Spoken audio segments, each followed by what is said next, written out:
सुबह की चुप्पी में एक कॉल गूंजा और कुछ ही घंटों में पूरे गांव की नींद हमेशा के लिए टूट गई।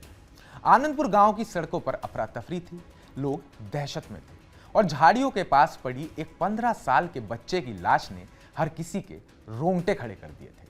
लेकिन जो सबसे खौफनाक था वो था इस हत्याकांड का असली चेहरा, बल्कि खुद उस मासूम का पिता निकला।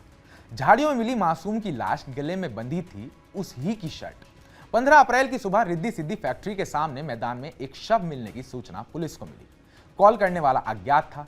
मौके पर पहुंची पुलिस ने जब शव की पहचान की तो सामने आया अंकित, उम्र 14-15 साल। अंकित के फुफेरे भाई अभिषेक को जब फोन आया तो वो भागते हुए घटनास्थल पर पहुंचा। अंकित की मां को खबर दी गई। परिवार के पहुंचते ही सामने था एक दिल को चीर देने वाला मंजर। बेटे की लाश, गले में बंधी उसी की स्कूल शर्ट और आंखें जो अब किसी सवाल का जवाब नहीं दे सकती थी। पुलिस ने केस को गंभीरता से लेते हुए 5 टीमें गठित की। सर्विलांस और सीसीटीवी फुटेज खंगालना शुरू हुआ।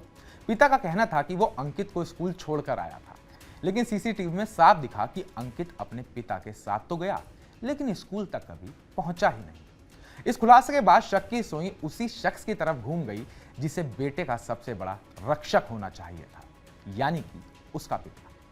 पुलिस ने जब पिता को बुलाकर पूछताछ की तो जो कहानी सामने आई वो किसी फिल्मी सस्पेंस से भी ज्यादा दर्दनाक थी। पिता ने बताया कि अंकित बार बार घर में चोरी करता था। जब डांटता तो मां उसका साथ देती थी। 12 अप्रैल को उसने पिता की सैलरी में से 10-12 हजार रुपए चुरा लिए। गुस्से में भरे पिता ने 15 अप्रैल की सुबह अपना प्लान तैयार किया। दोनों बेटों को साइकिल पर स्कूल छोड़ने के बहाने निकला। छोटे बेटे को स्कूल छोड़ा और अंकित को एक सुनसान मैदान में ले गया। वहां उसने लकड़ियां बीनने का बहाना किया, फिर उसकी शर्ट उतरवाई और उसी से गला घोटकर उसको मार डाला। इसके बाद फैक्ट्री जाकर अपने सहकर्मी के फोन से कॉल कर अभिषेक को सूचना दी ताकि शक उस पर ना आए।